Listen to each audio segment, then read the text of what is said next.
All right, ladies and gentlemen, we have to talk about Tiffany Cross, who's a complete nut job. She literally said that Stephen Miller, who is Jewish, is a white supremacist. She literally declared it to be a true statement that he's a white supremacist. Grok goes and fact checks her. And then also Stephen Miller goes off the chain to diss her for the crazy lunatic thing she said. We're going to get it all right now on the Tatum Show. Hold the phone.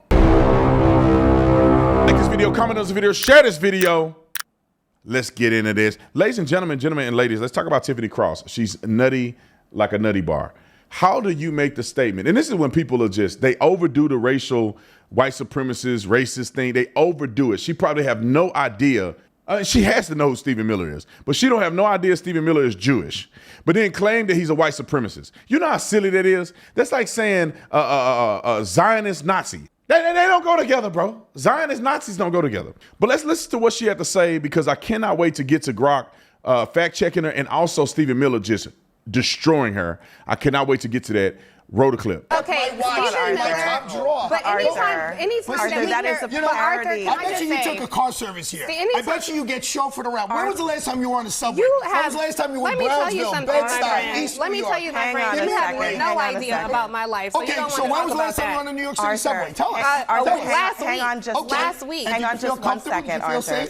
I did, but can I just say really quickly, Abby, because anytime that we play something from Stephen Miller, it would be journalistic integrity to point out that he is a white supremacist and he is the brainchild behind this policy. That's not my opinion, that's actual facts. And for him to purport lies from the Oval Office as a white supremacist, I don't know. It should be pointed out. Big aspersions. It's reporting. Wall Street Journal's own reporting. I want to address what Wall Street Journal's own reporting and said he's a white supremacist. I know Stephen. Well, I don't know him personally, but I met Stephen Miller. I've talked to Stephen Miller before. I share his content all the time. Where is Stephen Miller a white supremacist? Somebody like they just throw this stuff around. Do you know what white supremacists believe? And they openly say that white people are superior to everybody. Now, because you feel inferior, because your people that look like you struggling, don't mean if a white person that's doing better or a white person that's alluding to principles and culture primarily white people do as being good is somehow against everybody else. You dumb for not upholding standards in the quality of, I would argue, the American dream or the representation of a culture of the American dream. Because you don't believe in it, and more white people believe in it than your people believe in it, don't make it wrong. And because somebody believes in a standard that's here, don't make them a white supremacist because white people believe in it too.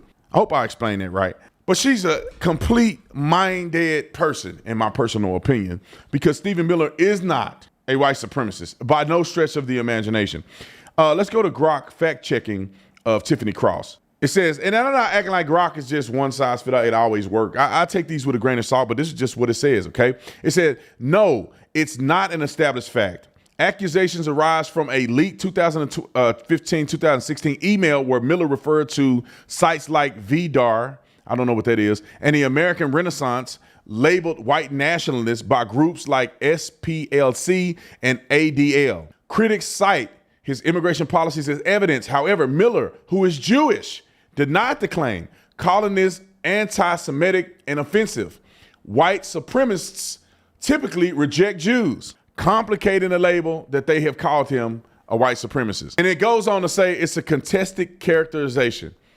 It's not 100% a fact. And to be honest, if Donald Trump was a Nazi, then why would Stephen Miller deny being called a white supremacist? These people are so stupid. Like, if these people were really white supremacists, why do they need to deny it? Why would they need to deny it? They claim that Trump is one, and they claim that all the people in the White House are all right-wing nut jobs. Then why don't they just say, yeah, I'm a white supremacist. What you gonna do about it? We're gonna do white supremacist policies. They're in office. They can't get out of office. Come on, shut the front door. I want to give a quick shout out to Synergy. We just got our new batch in. We were sold out, so we just got our new batch in. So SynergyLife.com, go get you some Synergy day and night. The new bags are out. The new stick packs are out. The design. The product is even better. I don't know what they did, but I think that they ended up adding something or taking something, whatever. It tastes a little bit, just a little bit better, and it mixes a little better. Nobody is promoting clean, total energy. No one on the market. We promote clean energy with not that much caffeine, because you don't need that much caffeine to have energy. You really want focus. A lot of people is not just have energy physically, you want mental energy. So that's what Shenergy is developed to do. So when you go to Shenergylife.com, go on and get you day drink and night drink today. Now let's listen to Stephen Miller going off on the Democrat Party in response to Tiffany Cross. Roll it, Stephen. The Democrat Party does not fight for, care about, or represent American citizens. It is an entity devoted exclusively to the defense of hardened criminals, gangbangers, and illegal alien killers and terrorists. The Democrat Party is not a political party. It is a domestic extremist organization. Look at Chicago. They've shut down the police department. They've handcuffed law enforcement, and as President Trump says, they have turned the streets of Chicago into a bloody killing field. Here in Washington, D.C., before President Trump launched the federal law enforcement liberation in D.C., there was a murder on the streets of this town every other day. Body after body after body after body. That was Washington, D.C. Residents were afraid to go to restaurants. They were afraid to go into entire neighborhoods. They were getting carjacked right and left, robbed and beaten.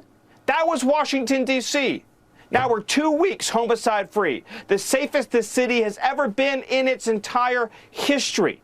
And the Democrats, instead of jumping up and down and saying, thank you, President Trump, thank you for saving our lives, thank you for saving our cities, thank you for scrubbing away all the graffiti, the trash, the homeless encampments, the druggies, instead of cleaning up the city, instead of thanking him for that, they're saying, President Trump, how dare you save our lives? How dare you save our children? How dare you save our city?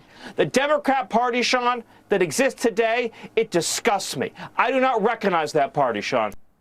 And he couldn't have said it any better, because it's the truest statement anybody can ever make, that the Democrat Party is disgusting. How do you get mad because they're cleaning up the streets? And I'm telling you, y'all all know this. The only reason that they're really mad about this is because Donald Trump is doing it. When Donald Trump say, I'm going to go to Chicago and I'm going to help them make it better, people are not, regular people are like, please. We got kids getting killed every day in these streets. Well, our property value in our houses has gone down a lot. Businesses will not come into some of these areas because it's too dangerous and the police officers need more help. Instead of them saying, let's come together as a nation and let's legally deploy the resources that we have made available to us to try to curb the violence and let criminals know we will not accept them. But instead, the Democrats want to be mad and they want to obfuscate.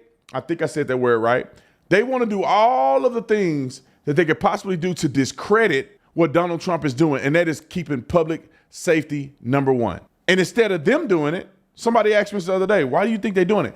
Because when Donald Trump cleans up the mess and people are actually safer and there's no murders in 2 weeks, they start realizing, well, what were the politicians doing before this? You telling me that they could stop people from getting killed every day, but they don't? You telling me they have a legal right and a legal ability to enforce the law to the point where they don't have carjackings and the crime has gone down by 40, 50, 60%. But they refuse to? That's why they don't want Trump doing it.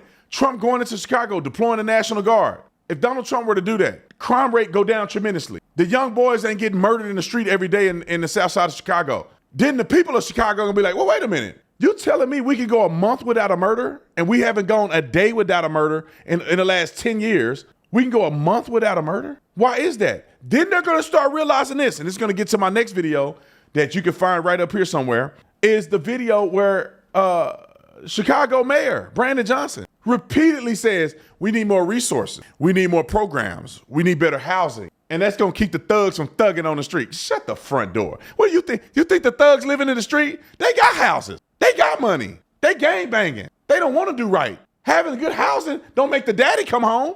Having good housing don't make the boy put the gun down because he want to be a part of the gang. Come on, quit being stupid. Can you do that? Yes. You also need to do the other things like law enforcement. There are some people that need to go to jail. They don't care about government programs and housing and education and the community centers. They don't care about that stuff, man. They ain't worried about that. They gonna tear it up. Some people need to go to jail so the rest of the people can feel safe and be free. Do y'all agree with me? Or y'all think I'm tripping? Stephen Miller, in my personal opinion, is one of Trump's best assets. He's probably one of the most intelligent people in articulating the true mission of what Donald Trump is doing from a legal standpoint as well. So comment in the comment section if you agree, if you disagree. I don't care. Comment in the comment section. Make sure you comment. And if you like my videos, make sure you subscribe to the channel and watch all of my other videos, because I have updated information that come out and updated videos and reviews that come out from 3 to 8 every single day. So stay tuned. I'll see you on the next one. I'm out.